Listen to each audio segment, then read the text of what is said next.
what is the worst thing about doing a 510K for you personally? I'll volunteer. Yeah, go ahead. It's a floating review team in the sense of you don't know who you're going to get, and the individual who reviews your 510K is probably the biggest variable in the sense of trying to figure out what you need to send in. Okay.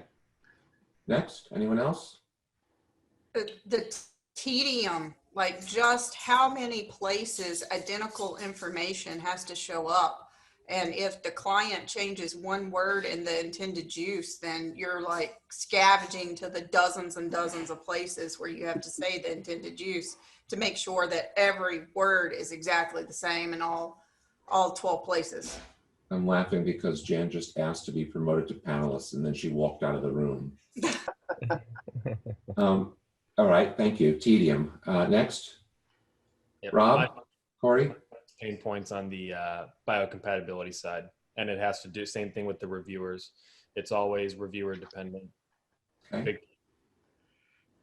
Yeah, for me, I think it's a bit of advice of, in a long-standing company, not to just copy what you did before, because it always leads to creep that you end up having to put a lot more information in than you actually required. So if you instead do the minimum that the FDA requires, that's a lot better way to go than copying all the lessons learned that you have throughout time. Oh, okay. C-Dub? You're on mute, but you don't seem to be on mute. Jose Borges? Yeah, no, I think what others have said, just sometimes the uncertainty around some of the vagueness in certain things that you're supposed to submit. So you end up oftentimes leaning towards being more conservative on things that you probably need to be. Luke? I concur to Rob. Okay. Can you hear me now? Jan, you asked, you raised your hand. Do you have experience with? Well, I tend to write the packaging portions of different submissions and stuff, and it has been very difficult when they try and just copy it over and don't use the language they're supposed to be using for the packaging. Mm-hmm. So it gets a little frustrating. Then you have to have fights and show them why they need to change things, and it's You're the first one who's introduced pugilism to it, but interesting. Bobby Pack, what is the worst thing about filing with FDA?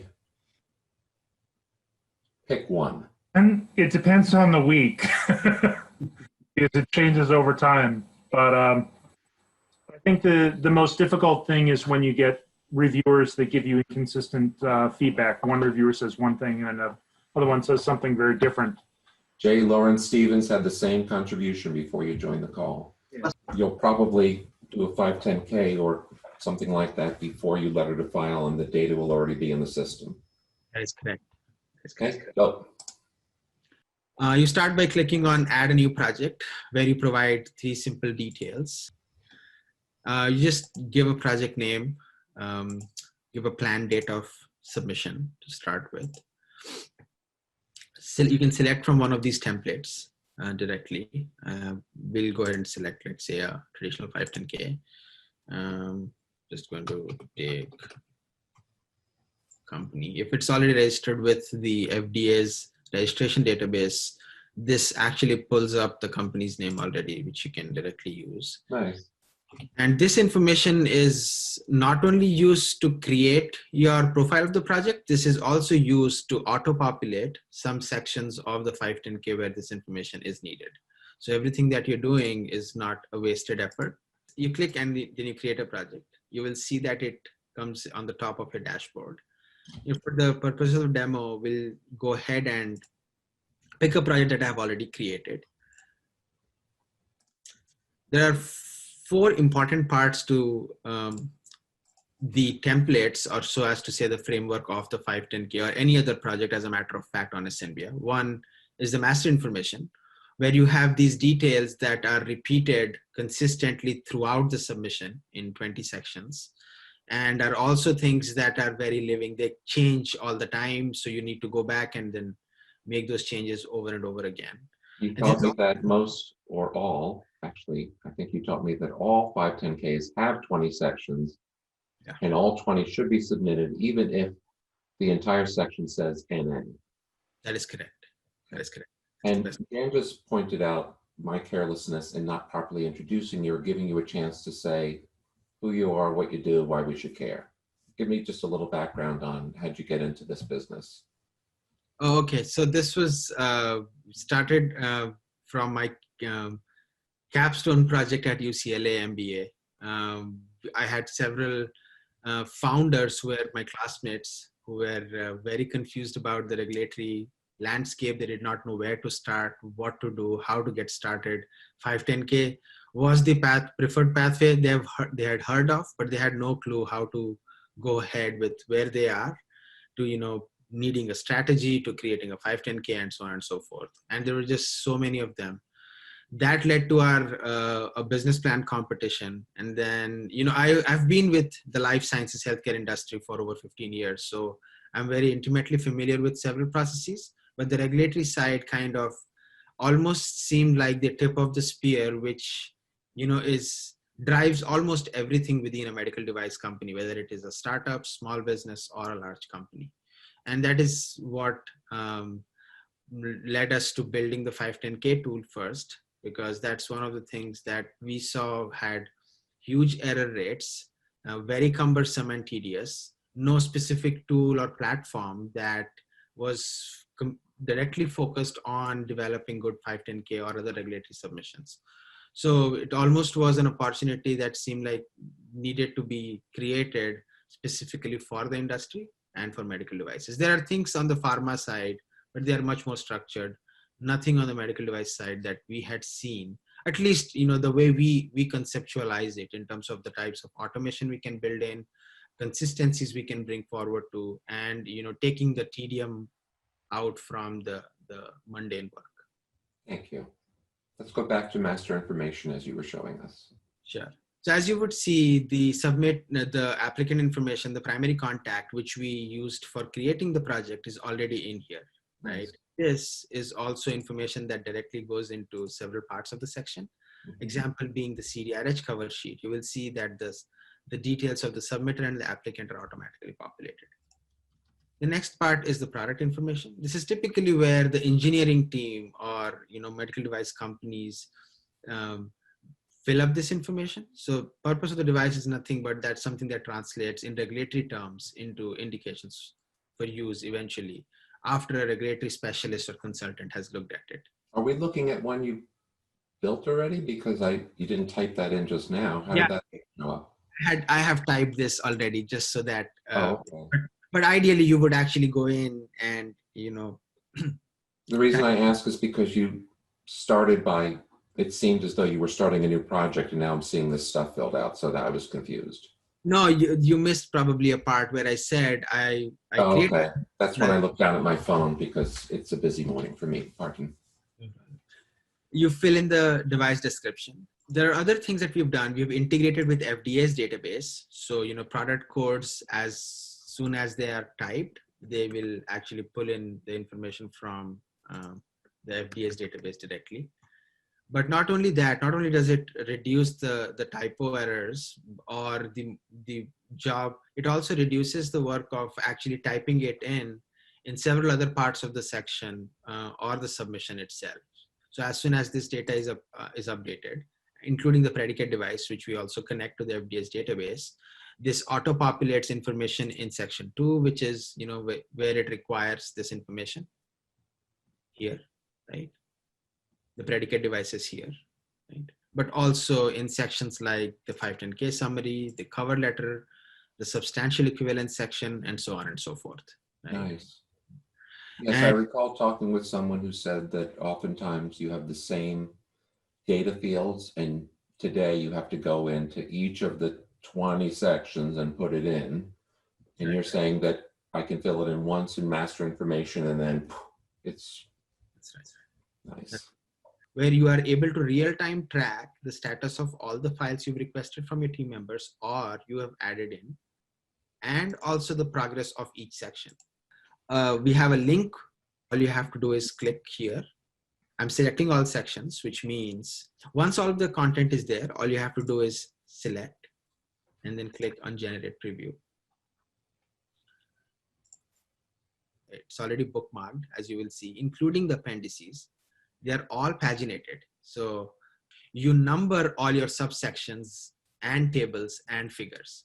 The software automatically takes care of it, right? So aren't they static? Because I have to fill in 20 sections every time, and every section has the 3.5 and the 3.2, and why isn't that? It's not. It's not. You almost always add additional subsections or tables or figures that are not already static. Oh, so I can just start typing in there and it will make it 3.1 as appropriate? That is correct. Nice. That is also where the hashtag feature actually comes in very handy. Imagine you're cross-referencing a subsection as you would in the old way, right? You say. And what was that? So we have some business rules that link information from master information, other sections to auto-populate this. So that is the message that it showed. I'm going to bring Larry on because he's not worked with you at all. He's seeing this for the first time, right? Yeah. Yeah. Larry, you've been carefully selected. Well, thank you. Have you, just a quick, what's your take on this so far? Well, I think it's great. I mean, I know I recognize all the forms and everything, and I've done it the traditional way. And if a company has a fairly large regulatory department and they're going to be doing a lot of 510Ks, this will be an excellent tool for them to, first of all, assure that there's consistency in their submissions, that it's got all the right information.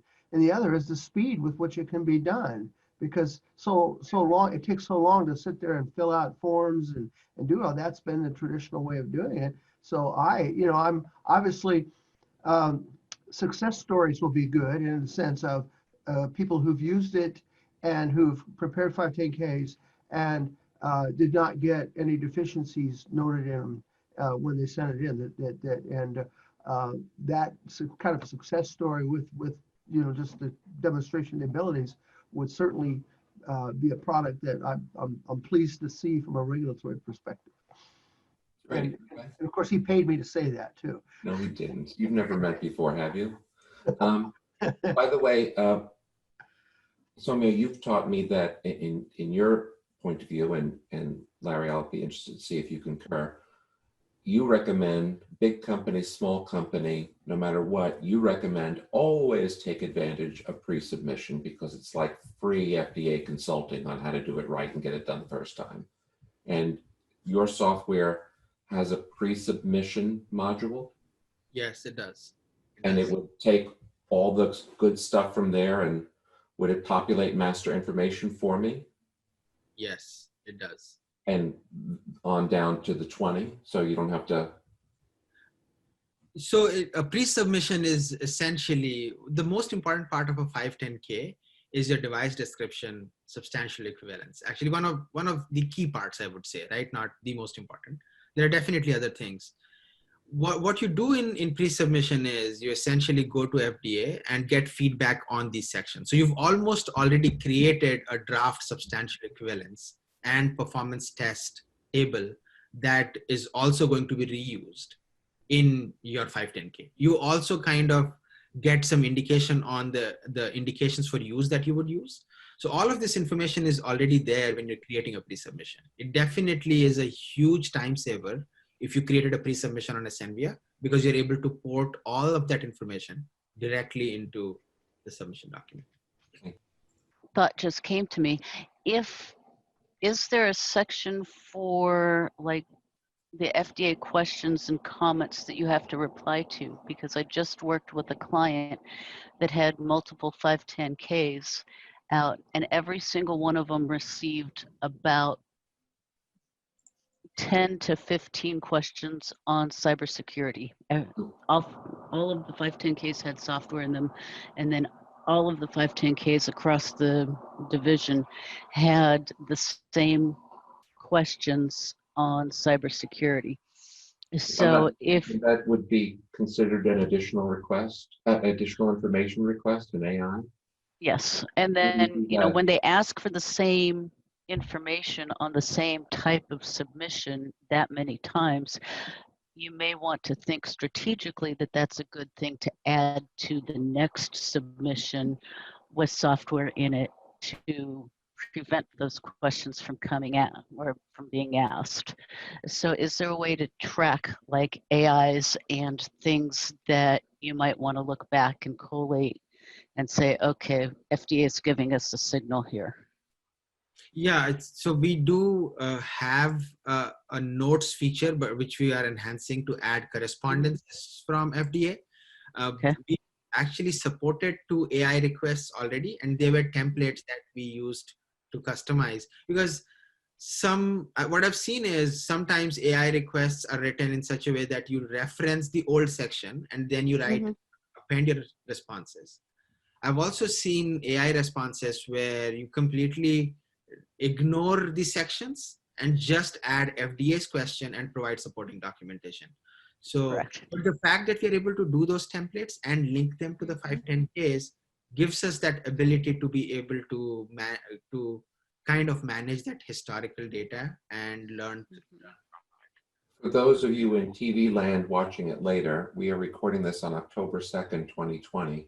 Soumya, how old is your company? How long have you been working at this? Because I've heard 2 or 3 times now you say, we're going to be building that. How young is your company? And 2 years. So we founded in 2018.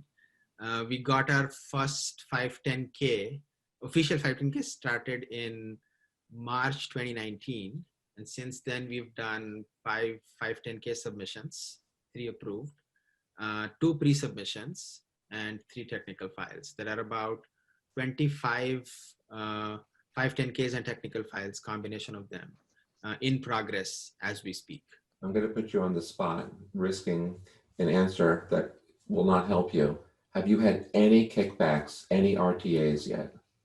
No RTAs, but AIs. Well, AIs come through all the time. So, that's normal course of business, eh?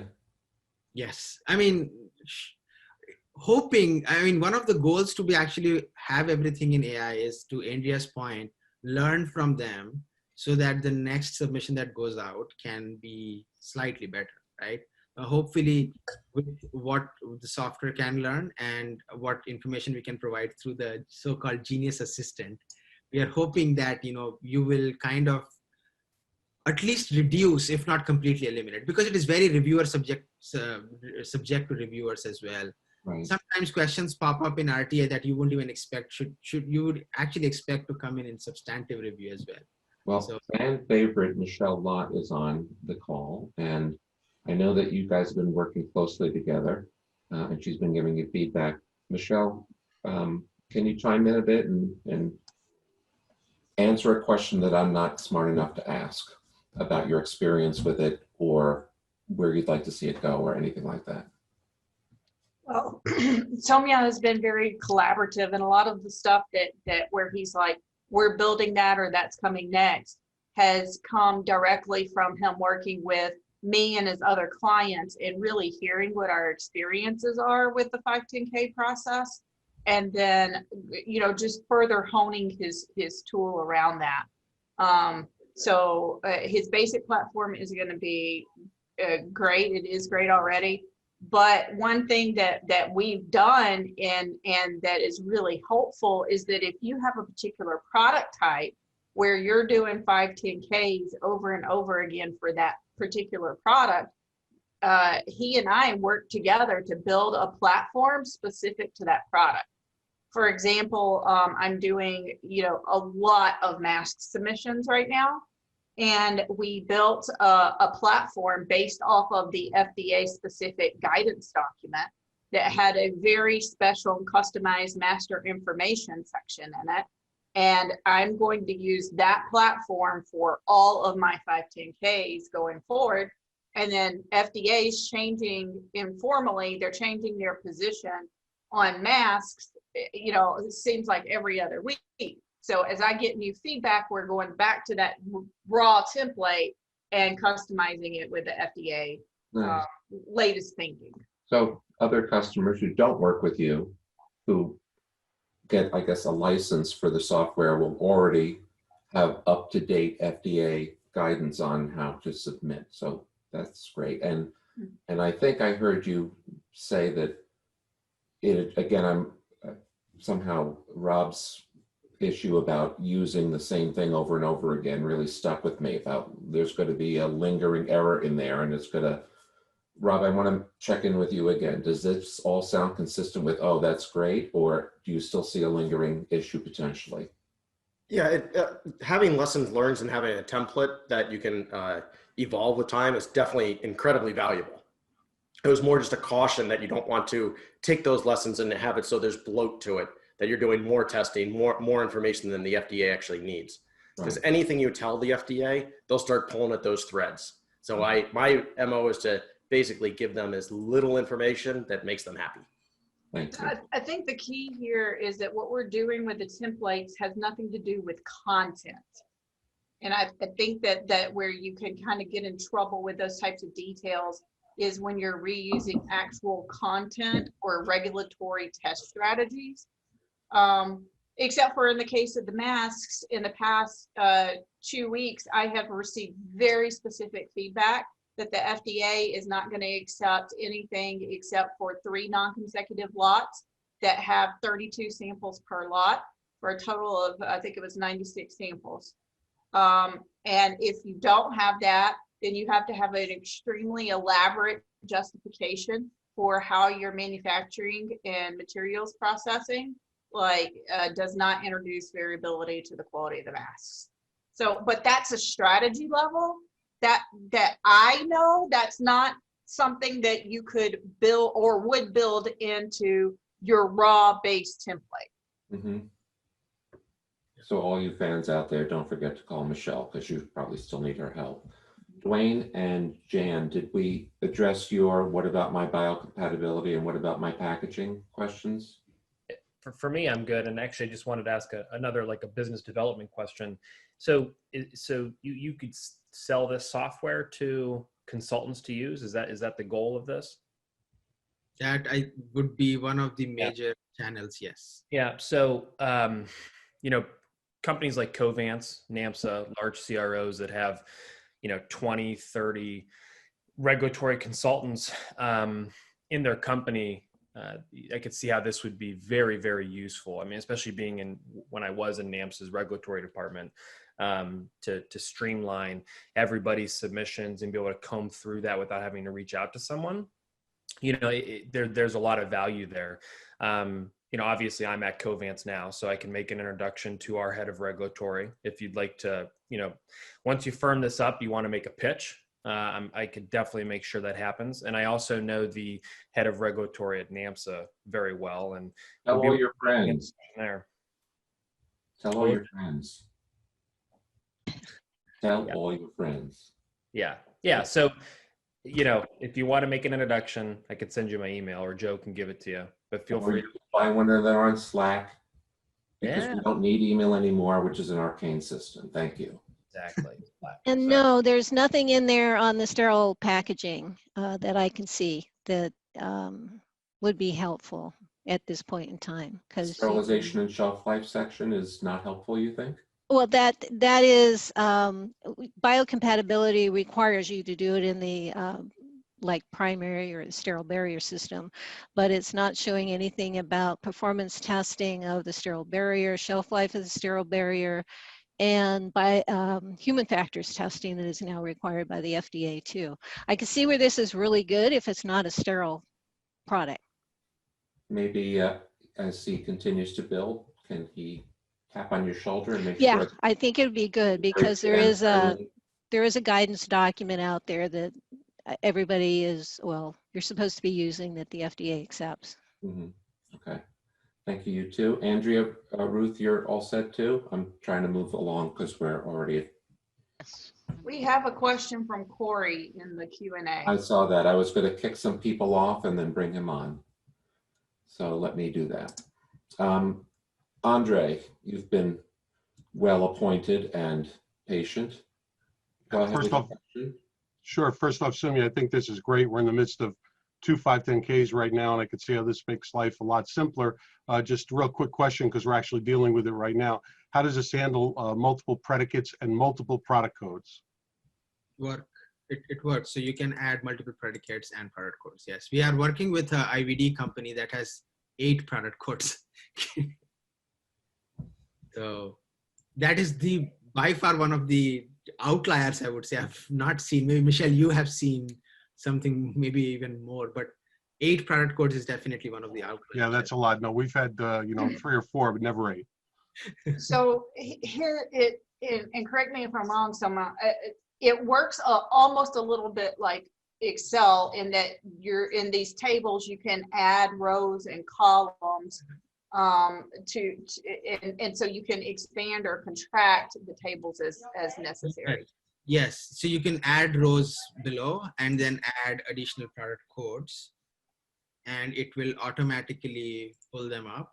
And if we were to look at, let's say, something where you have product codes, it will pull that information up. So let's go to substantial equivalence. Let me see if in the interest of time, Andre, is your question satisfactorily answered? Yes, thanks. Yes.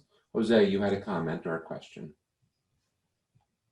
Yeah, this is very cool. Congrats. I was wondering, do you guys have, or are you planning on doing similar type of systems for the rest of the design history file?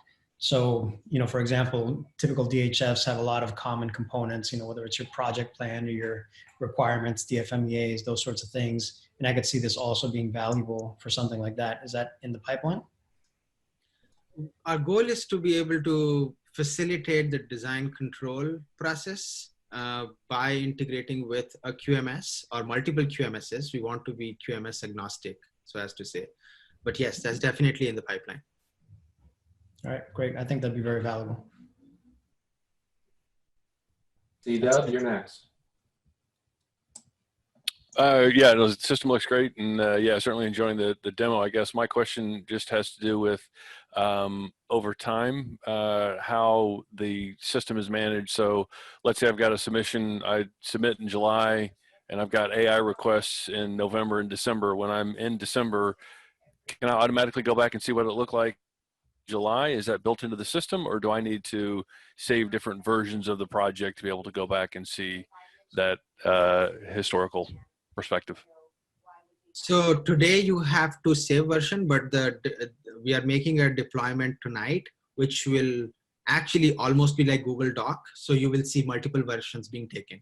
Nice. What we do today, however, is we take 10-minute backups, but we keep that in a separate backup server. So if you ever wanted to look at any information, we have several versions of the project that you can easily cross-reference or refer.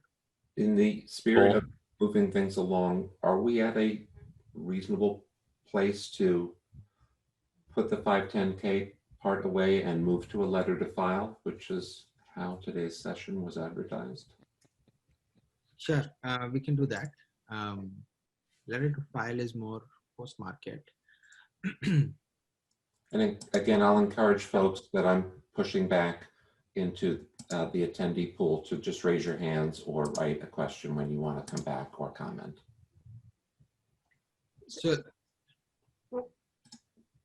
While he's pulling it up, like it's one of the cool things that I enjoy the more I do submissions across this is that if you start with the pre-submission, you can use like maybe your device description, you can pull that into your 510K.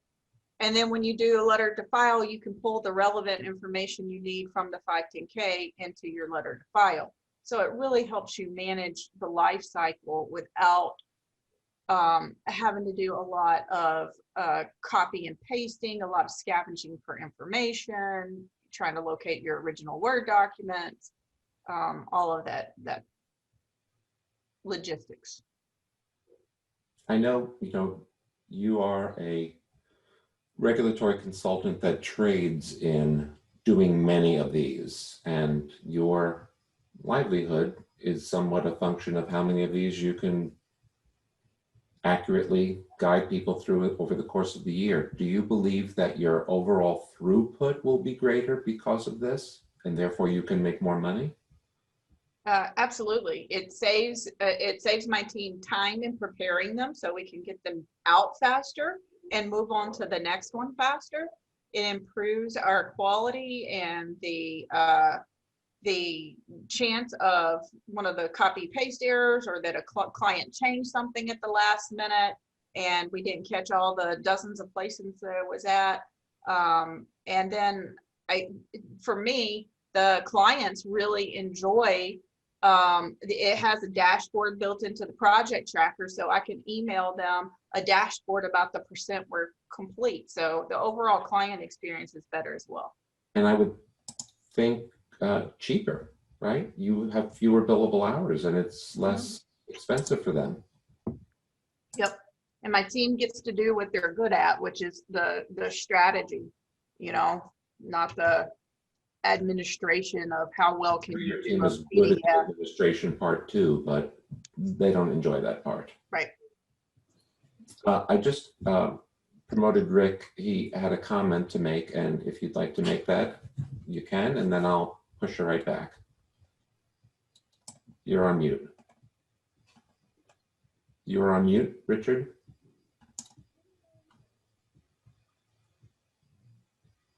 Yeah, I didn't expect to comment, so I'll just make it real short. This isn't my area. I do design, but I also know that if you don't have an understanding of the regulatory aspect of this business, it really negatively affects what you can do with the design. So I love seeing this level of automation, this level of narrative tracing, and making the submission more error resistant, which allows the people doing it to move faster.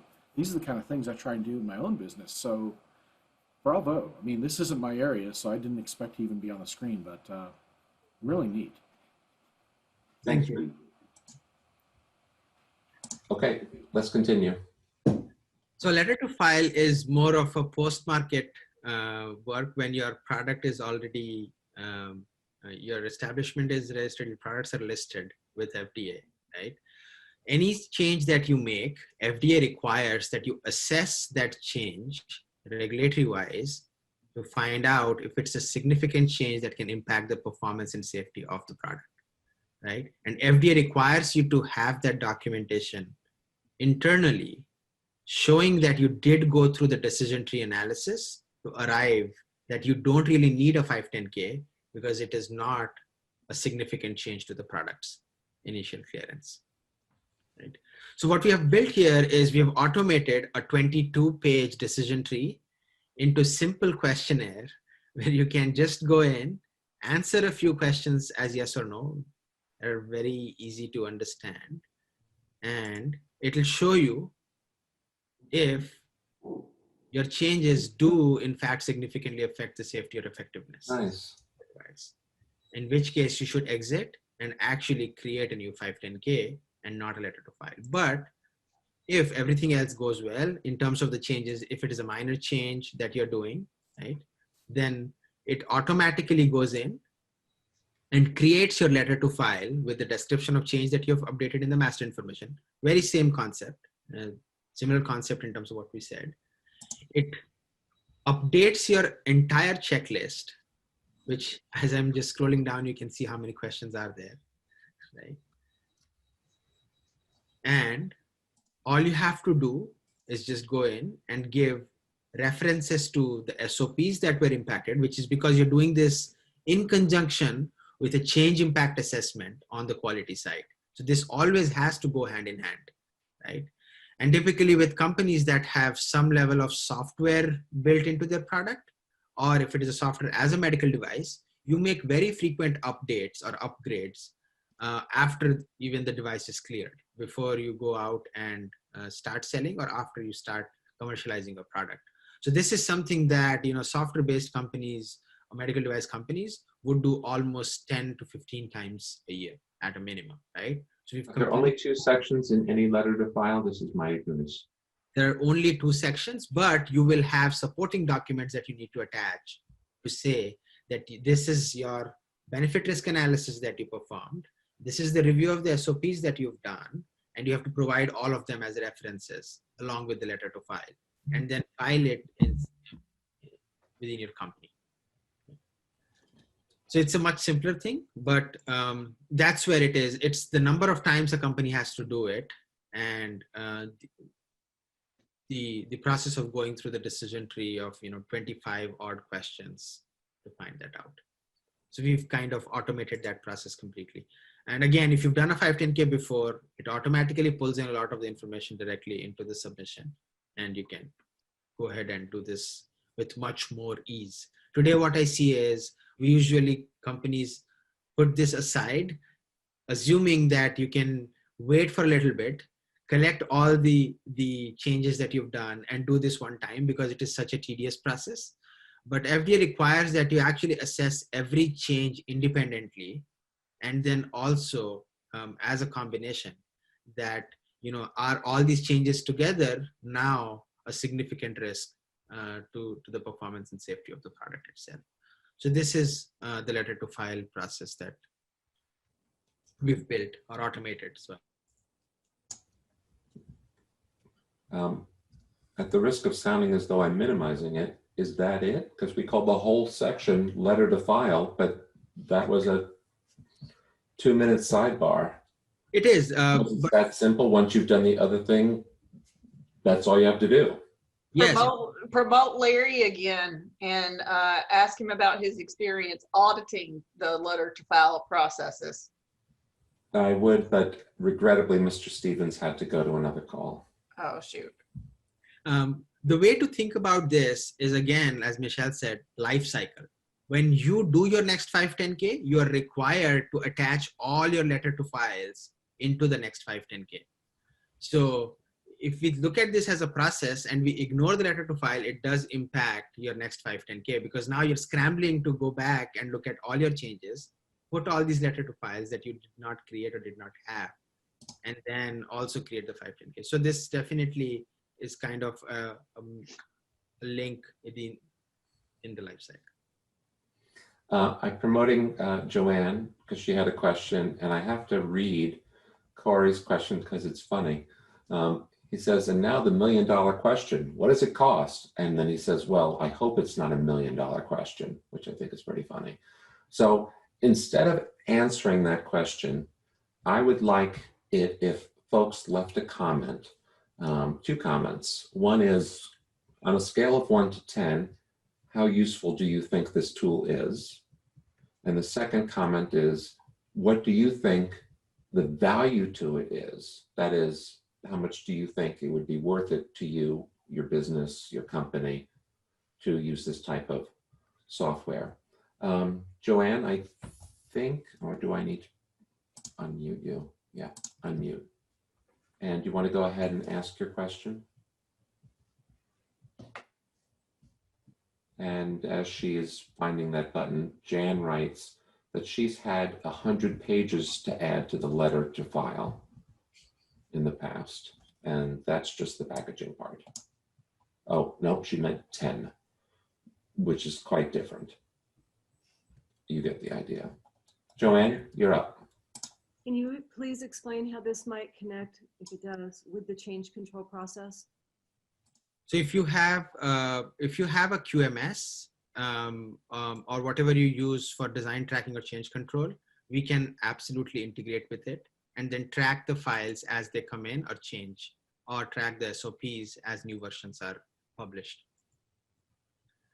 The questions that are being asked in here are those that would be asked in the change control process.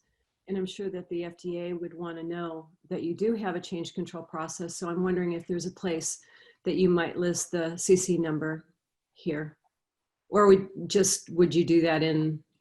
Yeah, this is typically where, so if there are 10 SOPs or change control decisions that you've made, this is typically the place where we should be able to auto-populate that information once we are able to track that.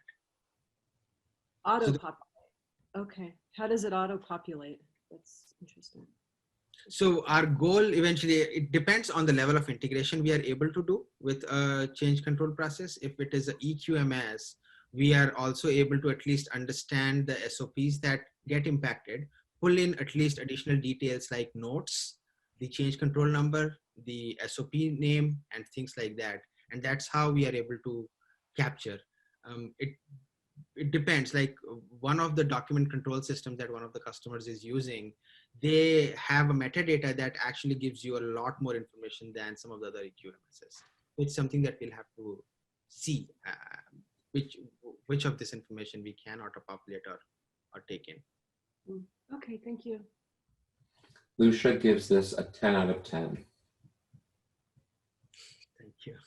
And Jan clarifies that it was 100 pages for letter to file, and the 10 was her score, 10 out of 10. Thank you so much. Corey is not so easily sold. He gives you a mere 9.5. So you're going to have to work a little harder. From a cost standpoint, I see it as hugely valuable for a startup. I'd be concerned that cost structures that big companies can afford would make it prohibitive for startups that are cash strapped. I'm not sure I follow that question entirely, so let me promote him to ask it more effectively than I did. Andre gives it a 10. This is, I don't expect all these 10s. That's pretty nice. Is this a purchase or a subscription, Andre says. So we'll get to that, but I still haven't had anyone suggest what they think a reasonable price would be for them.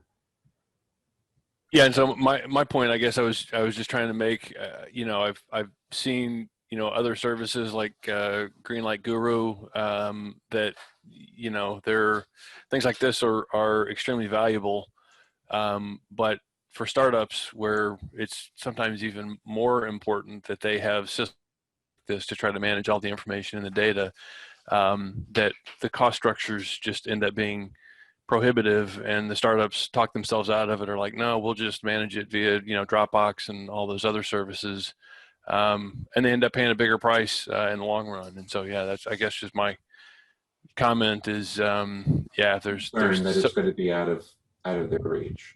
Exactly. That'll be nice. And he gives you the punchline, all for the low price of.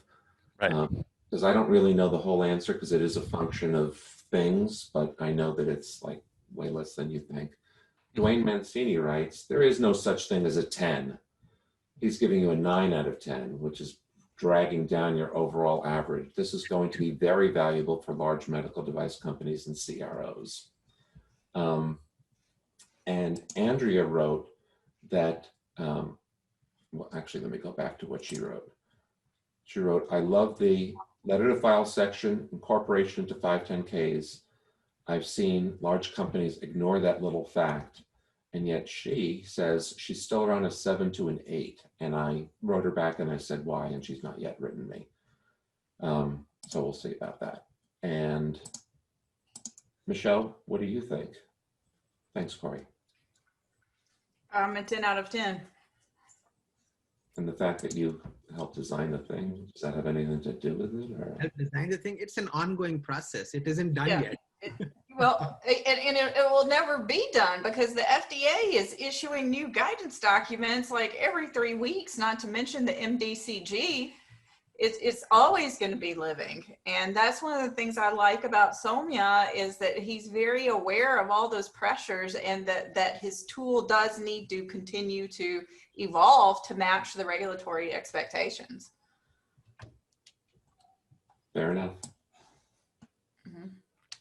So, Soumya, I know, having been working with you, I know that your pricing strategy is still in flux. So I don't know that you want to have out there for all time this October 2020 price, because you're kind of still beta-ish, and you've been, as I understand, generous to folks starting with you and like Michelle, helping you build this tool. But perhaps you can give a sense of the structure, if it's licensed or not. And to Corey's point, this is beginning to feel cost prohibitive, big and expensive. What can you tell us to mollify that concern? Yeah, so it is annual subscription based, and our pricing is for medical device companies per a factor of product, I would say. I'm not going to say per product, because then you might think, does it multiply with a factor of 2 when I'm adding multiple products? It's a factor of number of products you have to manage, and we have a tiered pricing. So if companies have less than 5 or more, there is a tiered pricing in terms of how much you have to pay.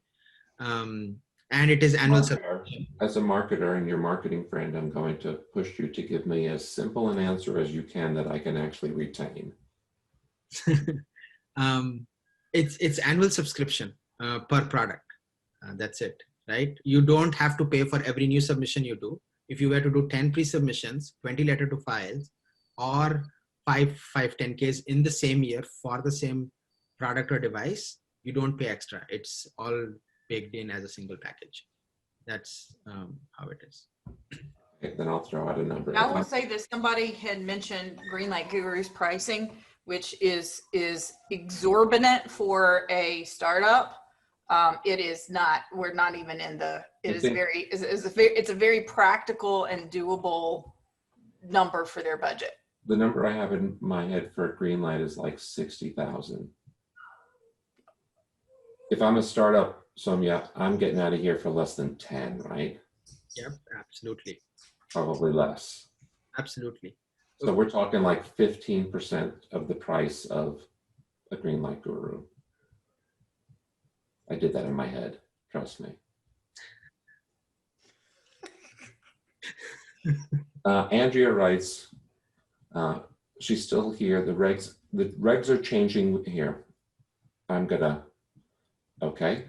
Christian writes, Greenlight in 2019 was 25,000 for a startup. And Andrea writes, regs are changing weekly, so templates are difficult to use. That's interesting. How do you reply to that? And Michelle, you probably have a point of view on that. She says, I've seen very few cookie cutter 510Ks, so each is unique. So how much time saving, I guess, is the implication there. Michelle, why don't you answer that? Well, I do 20, 25 submissions a year. And, before Soumya, I had my set of Word documents that was the starter pack, and then you kind of customize it for the project from there. Well, Soumya's product has got the functionality of both Word and Excel, but it's just smarter in that it can auto-populate, you can use the hashtags, you can pull information in. So you still have that ability to customize it as you need for both the product type and if the regulations change. But again, I work closely with Soumya as guidance documents change to make sure that we get those nuances captured if it's a formatting issue or a declaration of conformity or some other thing that the software can do off the shelf. But you're going to have to do that in whatever starter pack you used anyways. Okay. Thank you for that. And got Andre. He's like, special pricing for MDG members. I can't control the questions that come in. Yes, for sure. Yeah? Yeah. You heard that here first, folks. MDG premium members get special pricing, which is like what, $10 off or?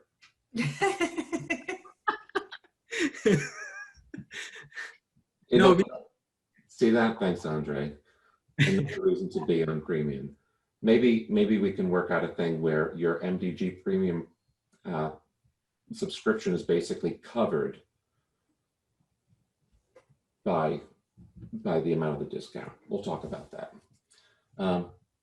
Christian asks, do they offer a template for a breakthrough product designation request? Have you worked on that yet, or is that in the pipeline? It's in the pipeline. Yeah. Dare you suggest an ETA on that, or? We could do that. I mean, if creating a template is very easy. We've created PMA templates like within 48 hours because the system is actually built in such a way that we look at it as building blocks, right? The templates are a function of subsections, sections, tables, and so on and so forth. So a breakthrough template, creating it would not be hard. There are some specific forms from FDA that we might have to build, but I don't see any challenge in being able to build one.